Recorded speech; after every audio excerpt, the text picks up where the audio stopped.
Good evening, everyone. Happy first day of summer break. I'm going to finish reading this book tomorrow night, I believe. So sit back, relax, and enjoy. Read along if you like. There's a link in the Google Classroom.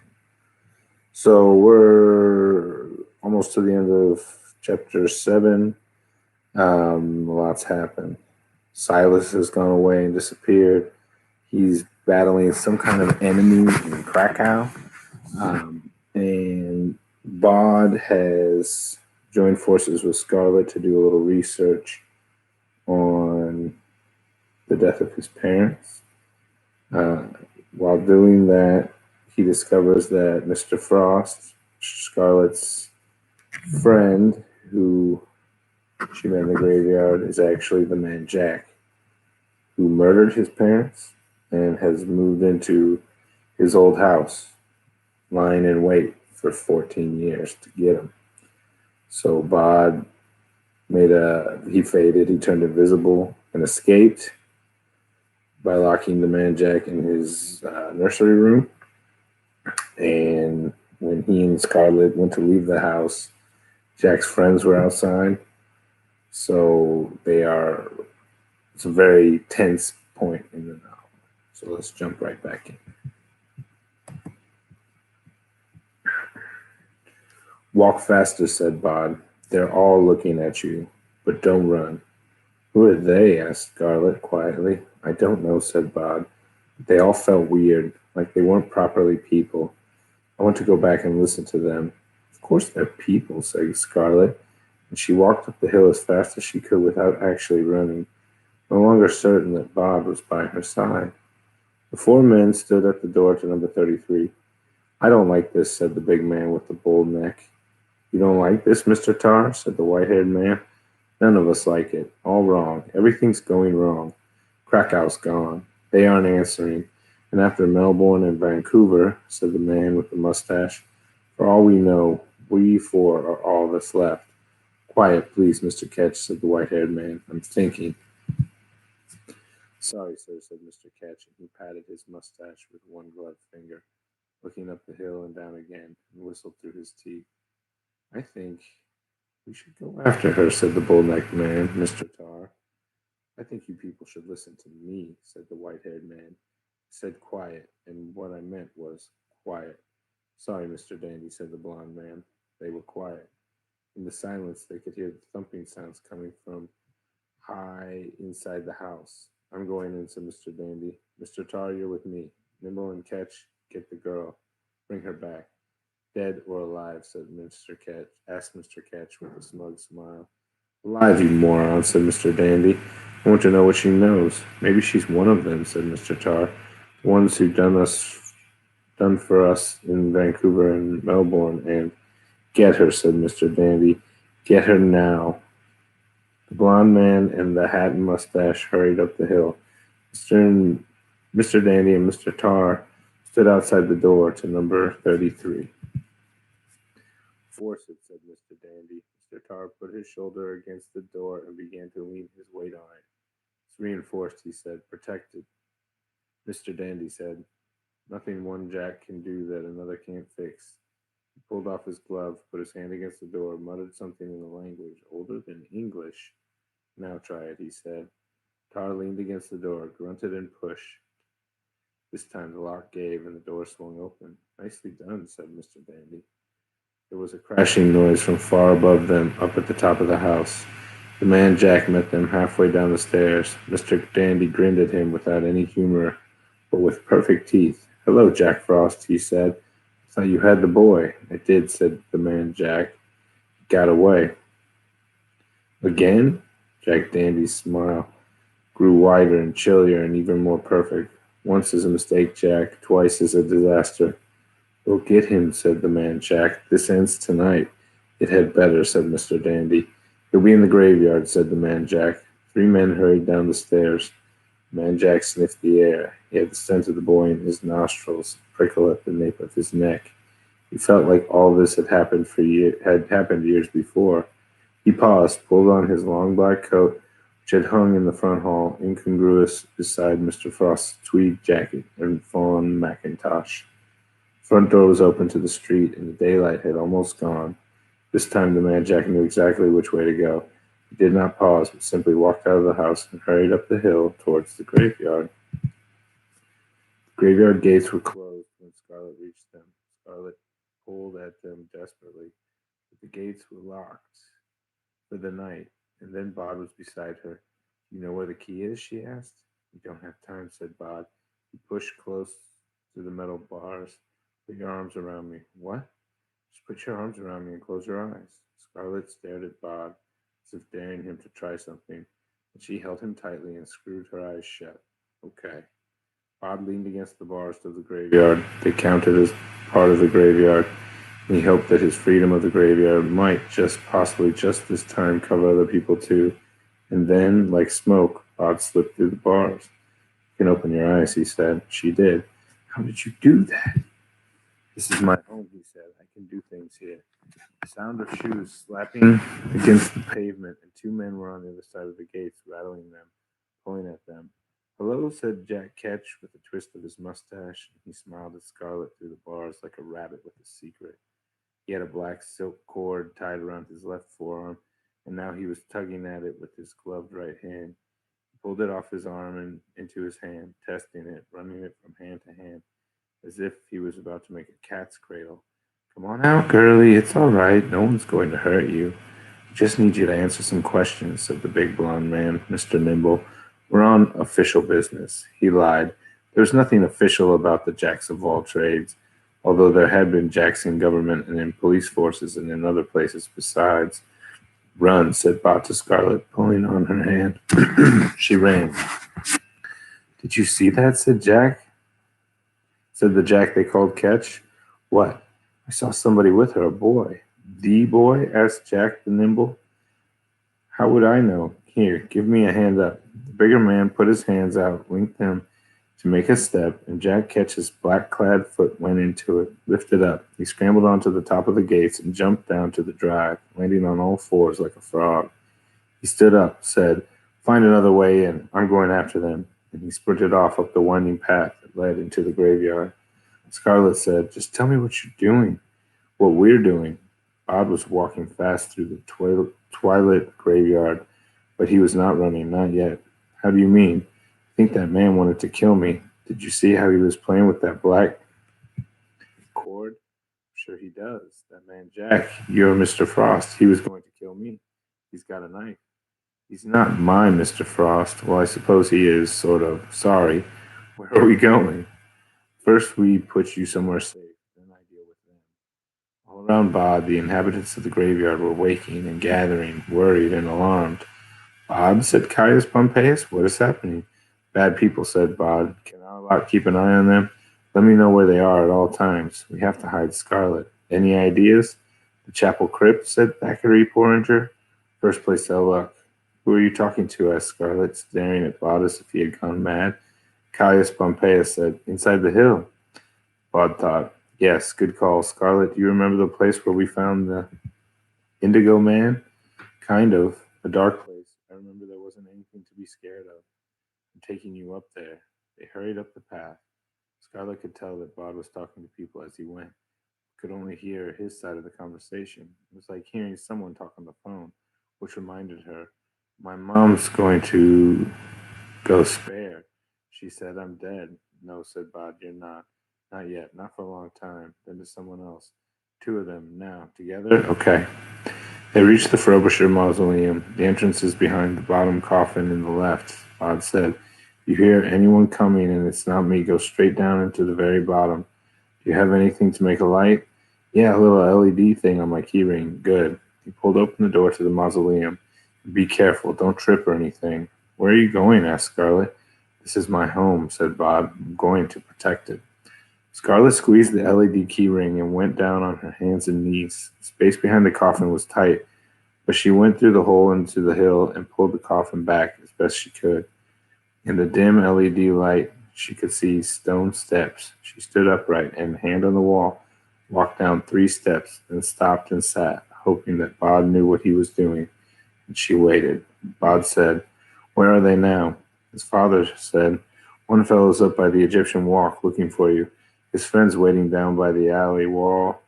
Three others on their way over, climbing up the alley wall on all the big bins. I wish Silas was here. He'd make short work of them, or Miss Lepescu. You don't need them, said Mr. Owens encouragingly. Where's Mum? Down by the alley wall. Tell her I've hidden Scarlet in the back of the Frobisher place. Ask her to keep an eye on her if anything happens to me.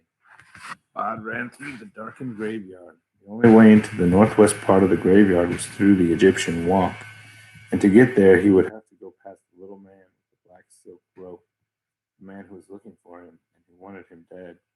He was nobody Owens, he told himself. He was part of the graveyard. He would be fine. He nearly missed the little man, the Jack called Ketch, as he hurried into the Egyptian walk. The man was almost part of the shadows. Bob breathed in, faded as deeply as he could fade, and moved past the man like dust blown on an evening breeze. He walked down the green-hung length of the Egyptian walk, and then, with an effort of will, he became as obvious as he could, and kicked at a pebble. He saw the shadow by the arch detach itself and come after him, almost as silent as the dead. Bob pushed through the trailing ivy that blocked the walk and into the northwest corner of the graveyard. He would have to time this just right, he knew. Too fast and the man would lose him, yet if he moved too slowly, the black silk rope would wrap itself around his neck, taking his breath with it and all his tomorrows. He pushed noisily through the tangle of ivy, disturbing one of the graveyard's many foxes, which sprinted off into the undergrowth. It was a jungle here, of fallen headstones and headless statues, of trees and holly bushes, of slippery piles of half-rotted fallen leaves. But it was a jungle that Bod had explored since he had been old enough to walk and to wander. Now he was hurrying carefully, stepping from root tangle of ivy to stone to earth, confident this was his graveyard. He could feel the graveyard itself trying to hide him, to protect him, to make him vanish, and he fought it, worked to be seen. He saw Nehemiah Trot and hesitated. Holla, hola, young Bob, called the poet. I hear that excitement is the master of the hour, that you fling yourself through these dominions like a comet across the firmament. That's the word. What's the word, good Bob? Stand there, said Bod, just where you are. Look back the way I came. Tell me when he comes close. Bod skirted the ivy-covered Carstairs grave, and then he stood, panting as if out of breath, with his back to his pursuer, and he waited. It was only for a few seconds, but it felt like a small forever. Here's the lad, said Nehemiah Trot, about 20 paces behind you. The Jack called Ketch saw the boy in front of him. He pulled his black silk cord tight between his hands. It had been stretched around many necks over the years, and had been the end of every one of the people it had embraced. It was very soft and very strong and invisible to X-rays. Ketch's mustache moved, but nothing else. He had his prey in sight, and he did not want to startle it. He began to advance, silent as a shadow. The boy straightened up. Jack Ketch darted forward, his polished black shoes almost soundless on the leaf mold. Here comes the lad, called Nehemiah Trot. The boy turned around, and Jack Ketch made a leap towards him. Mr. Ketch felt the world tumbling away beneath him. He grabbed at the world with one gloved hand, but tumbled down and down into the old grave, all of 20 feet, before crash landing on Mr. Carstairs' coffin, splintering the coffin lid and his ankle at the same time. That's one, said Bod calmly, although he felt anything but calm. Elegantly accomplished, said Nehemiah Trot. I shall compose an ode. Would you like to stay and listen? No time, said Bod. Where are the other men? Euphemia Horsefall said 3 of them are on the southwestern path, heading up the hill. Tom Sands said, there's another right now. He's just walking around the chapel. He's the one who's been all around the graveyard for the last month. There's something different about him. Bod said, keep an eye on the man with Mr. Carstairs, and please apologize to Mr. Carstairs for me. He ducked under a pine branch and loped around the hill on the paths when it suited him, off the paths, jumping from monument to stone when it was quicker. He passed an old apple tree, the old apple tree. There's 4 of them still, said the tart female voice. 4 of them, and all killers, and the rest of them won't all of them fall into open graves to oblige you. Hello, Liza. I thought you were angry at me. I might be and I mightn't, she said, nothing more than a voice. But I'm not going to let them cut you up and know how. And trip them for me. Trip them and confuse them and slow them down. Can you do that? While you runs away again? Nobody Owens? Why don't you just fade and hide in your mom's nice tomb, where they'll never find you, and soon enough Silas will be back to take care of them. Maybe he will and maybe he won't, said Bod. I'll meet you by the lightning tree. I'm still not talking to you, said Liza Hemstock's voice, proud as a peacock and pert as a sparrow.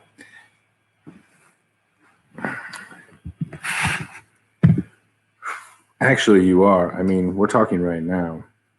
Only during this emergency. After that, not a word. Bod made for the lightning tree, an oak that had been burned by lightning 20 years ago, and now was nothing more than a blackened limb clutching at the sky. He had an idea. It was not fully formed, dependent on whether he could remember Miss Lepescue's lesson, remember everything he had seen and heard as a child.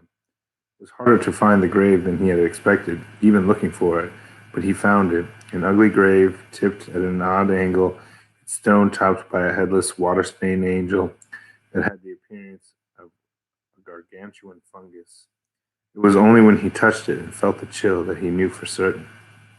He sat down on the grave, forced himself to become entirely visible. You've not faded, said Liza's voice. Anyone could find you.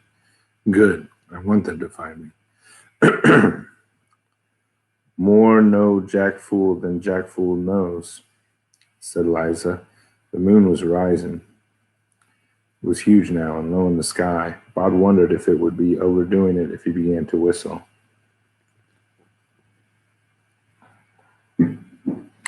I can see him. A man ran towards him, tripping and stumbling. 2 other men close behind. Bod was aware of the dead clustered around them, watching the scene, but he forced himself to ignore them. He made himself more comfortable on the ugly grave. He felt like a bait in the trap, and it was not a good feeling. The bull-like man was the first to reach the grave. He followed closely by the man with the white hair who had done all the talking, and the tall blond man. Bod stayed where he was. The man with the white hair said, Ah, the elusive Dorian boy, I presume. Astonishing. There's our Jack Frost hunting the whole world over, and here you are just where he left you 13 years ago. Bod said, That man killed my family. Indeed he did. Why? Does it matter? You're never going to tell anyone. Then it's no skin off your nose to tell me, is it? The white-haired man barked a laugh. Ha, funny boy. What I want to know is, how have you lived in a graveyard for 13 years without anyone catching wise? I'll answer your question if you answer mine. The bull-necked man said, You don't talk to Mr. Dandy like that, little snot. I split you. I will. The white-haired man took another step closer to the grave.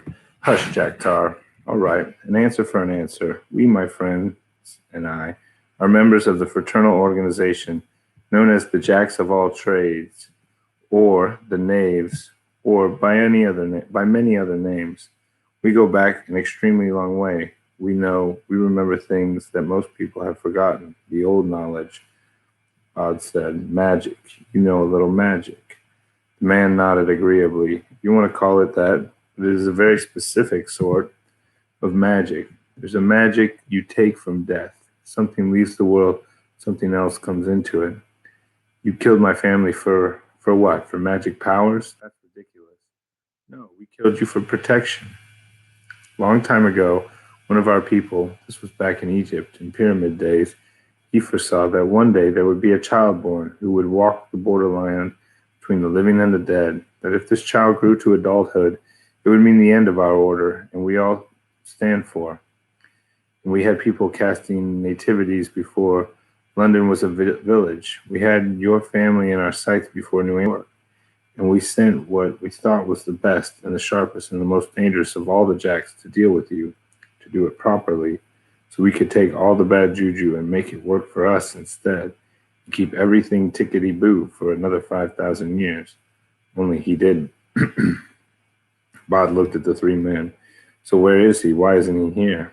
The blond man said, We can take care of you. He's got a good nose on him, has our Jack Frost. He's on the trail of your little girlfriend. Can't leave any witnesses, not to something like this." Bod leaned forward, dug his hands into the wild weed grass that grew on the unkept grave. "Come and get me," was all that he said. The blond man grinned. The bull-necked man lunged, and yes, even Mr. Dandy took several steps forward. Bod pushed his fingers as deeply as he could into the grass and pulled his lips back from his teeth and said three words in a language that was already ancient before the Indigo Man was born. "Skag, Theg, Kavach," and he opened the ghoul gate. The grave swung up like a trap door. In the depth of the hole below the door, Bod could see stars, a darkness filled with glimmering lights. The bull man, Mr. Tar, at the edge of the hole, could not stop and stumbled, surprised, into the darkness. Mr. Nimble jumped toward Bod, his arms extended, leaping over the table. Bod watched as the man stopped in the air at the zenith of his spring and hung there for a moment before he was sucked through the ghoul gate, down and down. Mr. Dandy stood at the edge of the ghoul gate on a lip of stone and looked down into the darkness. Then he raised his eyes to Bod and thin-lipped, and he smiled. "I don't know what you just did," said Mr. Dandy, "but it didn't work." He pulled his gloved hand out of his pocket, holding a gun, pointed directly at Bod. "Should have just done this 13 years ago," said Mr. Dandy. "You can't trust other people. It's important. You have to do it yourself." A desert wind came up from the open ghoul gate, hot and dry, with grit in it. Bod said, "There's a desert down there. If you look for water, you should find some. There's things to eat if you look hard, but don't antagonize the night gaunts. Avoid Ghoulheim. The ghouls might wipe your memories and make you into one of them, or they might wait until you've rotted down and then eat you. Either way, you can do better." The gun barrel did not waver. Mr. Dandy said, "Why are you telling me this?" Bod pointed across the graveyard. "Because of them," he said. And as he said it, as Mr. Dandy glanced away, only for a moment, Bod faded. Mr. Dandy's eyes flickered away and back, but Bod was no longer by the broken statue. From deep in the hole, something called, like a lonely wail of a night bird. Mr. Dandy looked around, his forehead a slash, his body a mass of indecision and rage. "Where are you?" he growled. "The deuce take you, where are you?" He thought he heard a voice. "Ghoul gates are made to be opened and then closed again. You can't leave them open. They want to close." The lip of the hole shuddered and shook. Mr. Dandy had been in an earthquake once, years before, in Bangladesh. He felt like that. The earth juddered, and Mr. Dandy fell, would have fallen into the darkness, but he caught hold of the fallen headstone, threw his arms about it, and locked on. He did not know what was beneath him, only that he had no wish to find out. The earth shook, and he felt the headstone began to shift beneath his weight. He looked up. The boy was there, looking down at him curiously. "I'm going to let the gate close now," he said. "I think if you keep holding on to that thing, it might close on you and crush you, or it just might absorb you and make you into a part of the gate. I don't know. I'm giving you a chance, more than you ever gave my family." A ragged judder. Mr. Dandy looked up into the boy's gray eyes, and he swore. Then he said, "You can't ever escape us. We're the jacks of all trades. We're everywhere. It's not over." "It is for you," said Bod. "The end of your people and all you stand for, like your man in Egypt predicted. You didn't kill me. You were everywhere. Now it's all over." Then Bod smiled. "That's what Silas is doing, isn't it? That's where he is." Mr. Dandy's face confirmed everything that Bod had suspected. What Mr. Dandy might have said to that, Bod would never know, because the man let go of the headstone and tumbled slowly down into the open ghoul gate. Bod said, "Way carados." The ghoul gate was a grave once again, nothing more.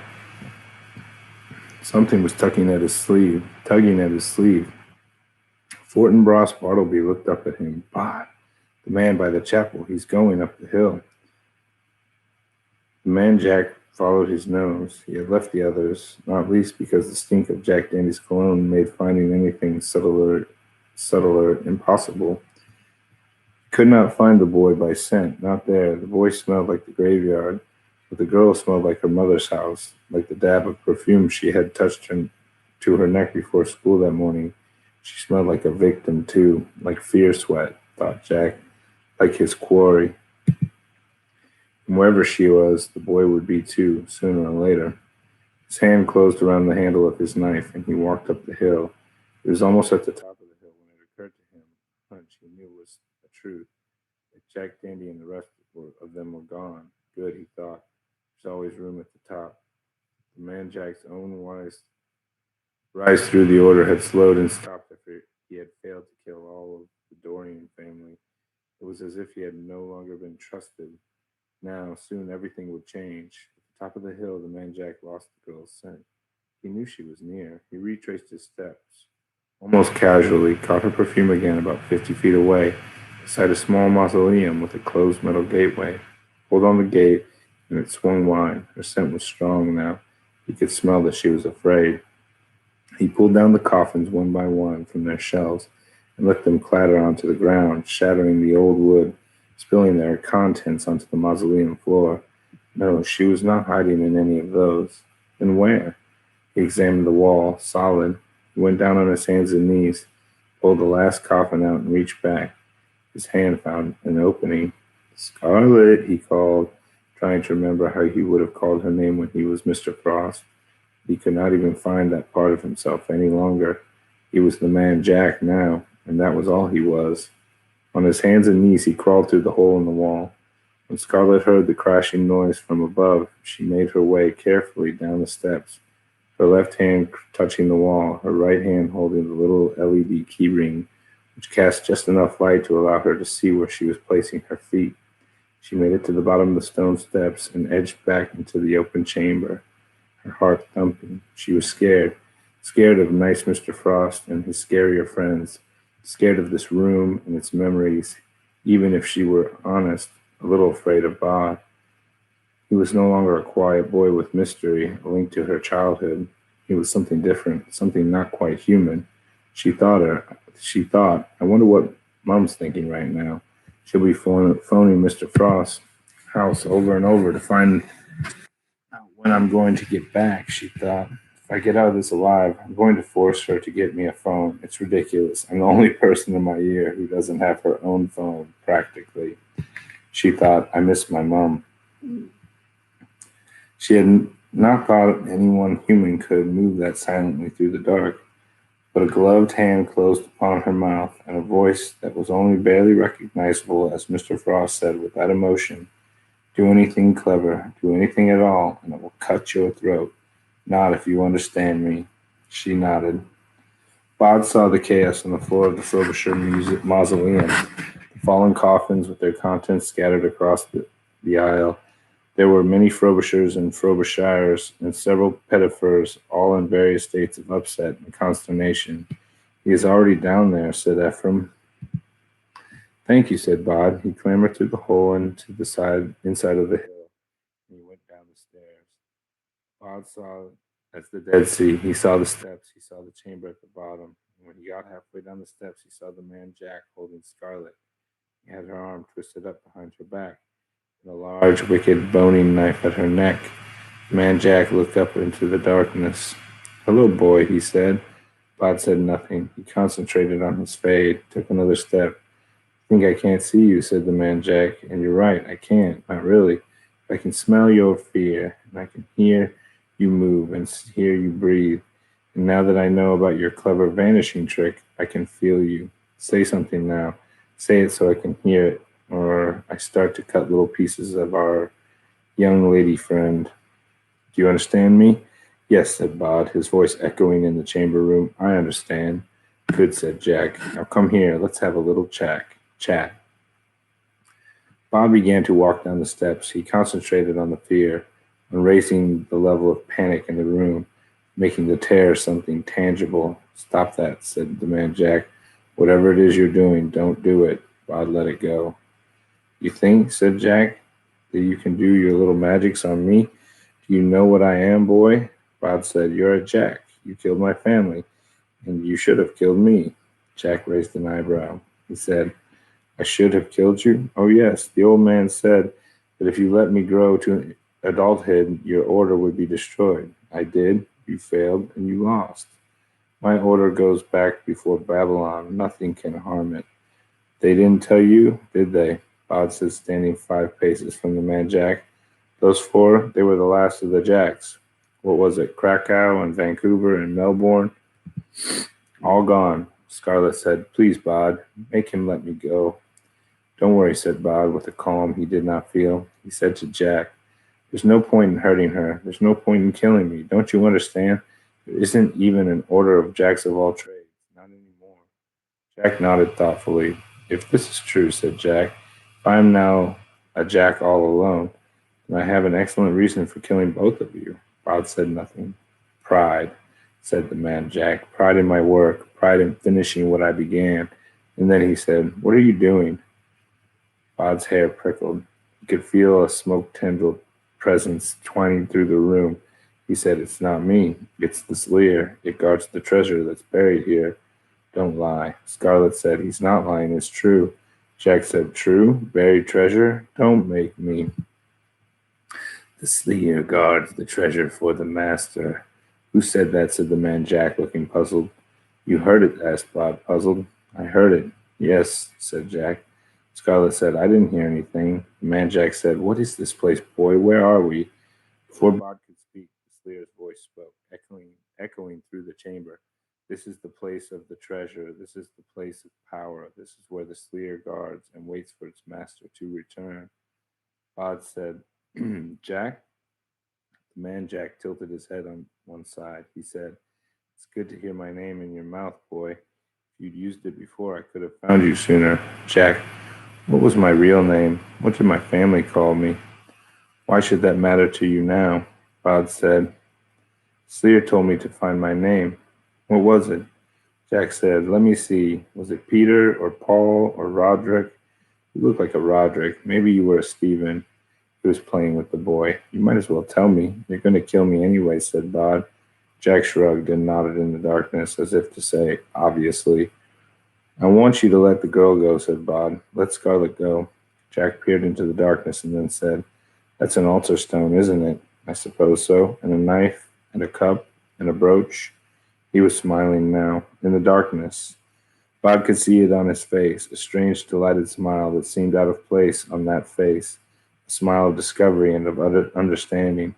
Scarlet couldn't see anything but a blackness that sometimes erupted in flashes inside her eyeballs. But she could hear the delight in Jack's voice. The man Jack said, so the brotherhood is over, and the convocation is at an end, and yet, if there are no more Jacks of all trades but me, what does it matter? It can be a new brotherhood, a more powerful than one than the last. Power, echoed the Sleer. This is perfect, said the man Jack. Look at us. We are in a place for which many people have hunted for thousands of years, with everything necessary for the ceremony waiting for us.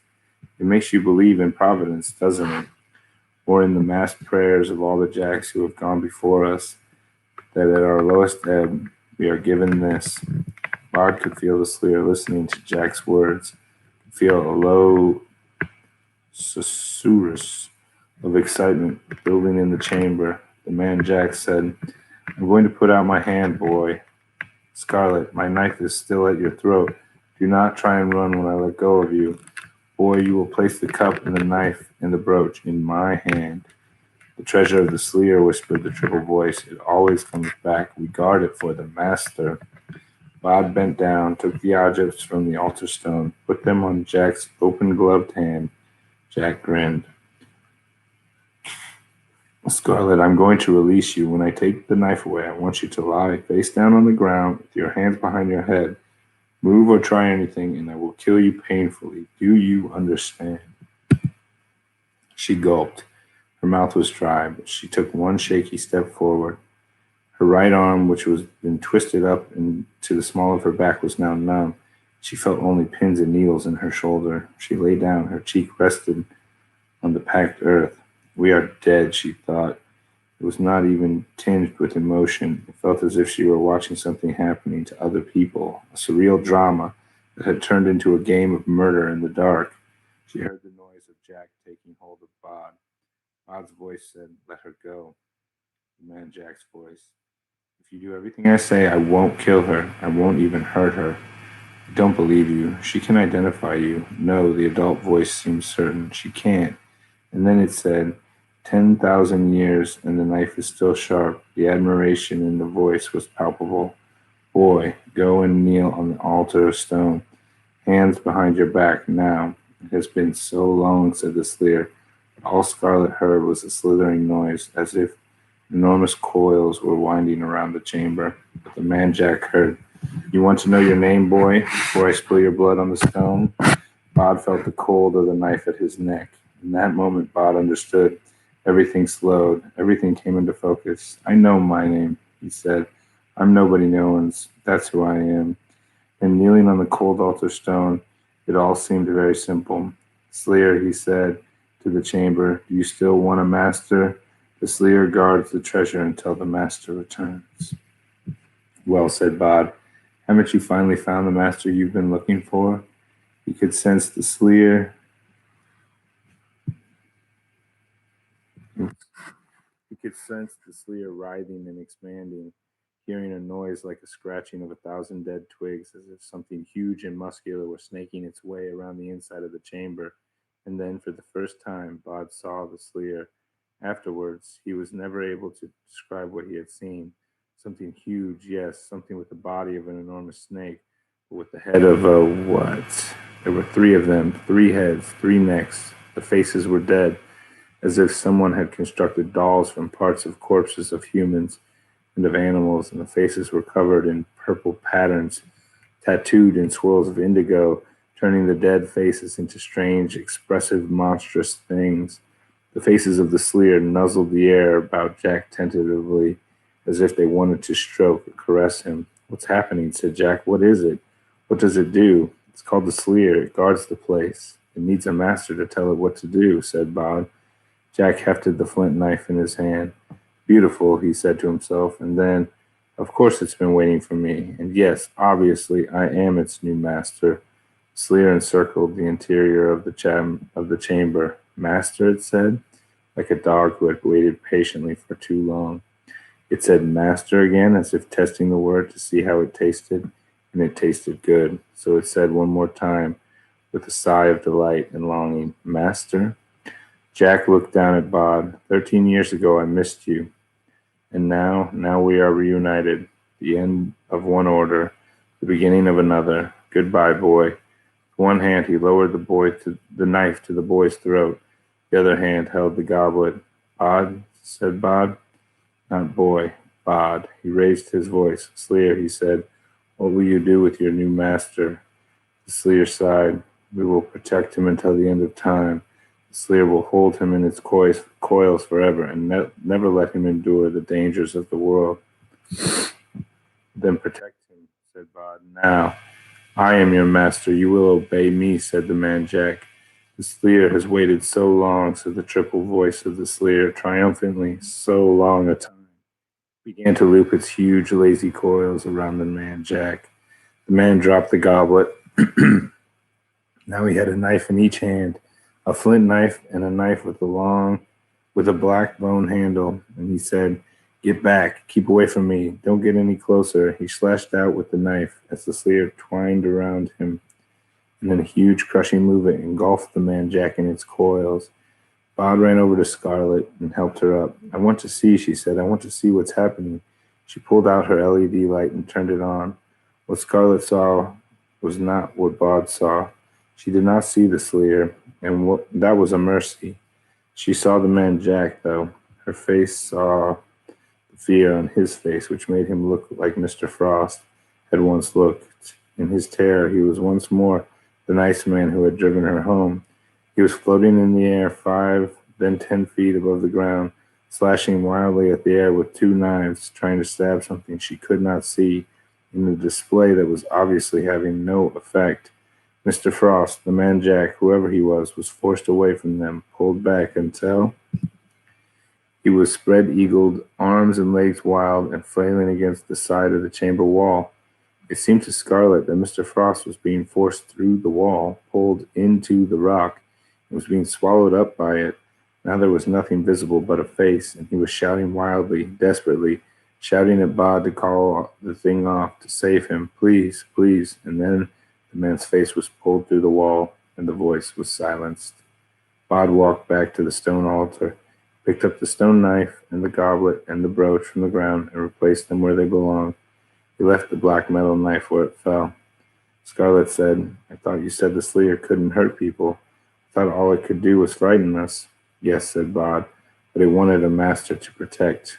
It told me so. Scarlet said, You mean you knew? You knew that would happen? Yes, I hoped it would. He helped her up the steps and out into the chaos of the Frobisher mausoleum. I'll need to clean this all up, said Bod casually. Scarlet tried not to look at the things on the floor. They stepped out into the graveyard. Scarlet said dully once more, You knew that would happen? This time Bod said nothing. She looked at him as if unsure of what she was looking at. So you knew that the Sleer would take him? Was that why you hid me down there? Was it? What was I then, bait? Bod said, It wasn't like that. Then he said, We're still alive, aren't we? He won't trouble us any longer. Scarlet could feel anger and then rage welling up inside her. The fear had gone, and now all she was left with was the need to lash out, to shout. She fought the urge. And what about those other men? Did you kill them too? I didn't kill anyone. And where are they? One of them's at the bottom of a deep grave with a broken ankle. The other three are, well, they're a long way away. You didn't kill them? Of course not, said Bod. This is my home. Why would I want them hanging around here for the rest of time? Then, look, it's okay. I dealt with them. Scarlet took a step away from him. She said, You aren't a person. People don't behave like you. You're as bad as he was. You're a monster. Bod felt the blood drain from his face. After everything he had been through that night, after everything that had happened, this was somehow the hardest thing to take. No, he said, it wasn't like that. Scarlet began to back away from Bod. She took 1, 2 steps, was about to flee, to turn and run madly, desperately away from the moonlit graveyard, when a tall man in black velvet put a hand on her arm and said, I'm afraid you do Bod an injustice, but you will undoubtedly be happier if you remember none of this. So let us walk together, you and I, and discuss what has happened to you over the last few days, and what it might be wise for you to remember, and what it might be better for you to forget. Bod said, Silas, you can't. You can't make her forget me. It will be the safest that way, said Silas simply, for her, if not for all of us. Don't I get a say in this? Asked Scarlet. Silas said nothing. Bod took a step towards Scarlet. He said, Look, it's over. I know it was hard, but we did it. You and me, we beat them. Her head was shaking gently, as if she was denying everything she saw, everything she was experiencing. She looked up at Silas and said only, I want to go home, please.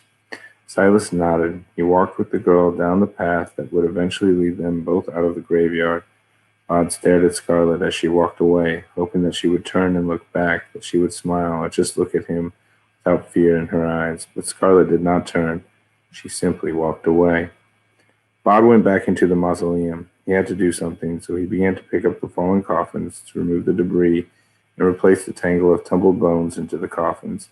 Disappointed to discover that none of the many Frobishers, Frobishires, and Pettifers gathered around to watch seemed to be quite certain that whose bones belonged in which container.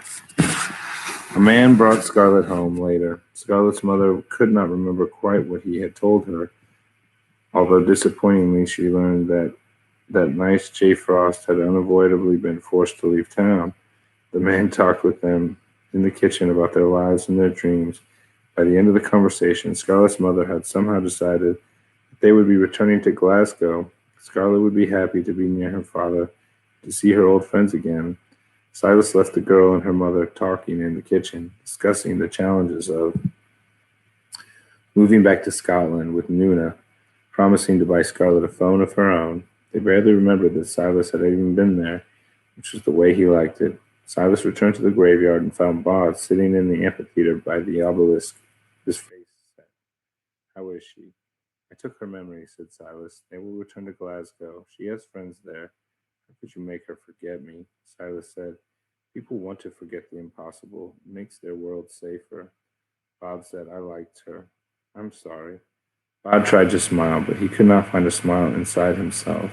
The men, they spoke about trouble they were having in Krakow, in Melbourne, and Vancouver. That was you, wasn't it? I was not alone, said Silas.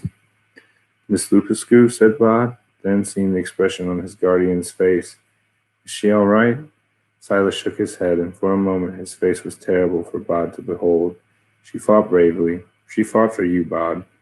Bod said, the Sleer has the man Jack. 3 others went in through the ghoul gate. There's 1 injured, but still alive at the bottom of the Carstairs grave. Silas said, he is the last of the Jacks. I will need to talk to him then, before sunrise.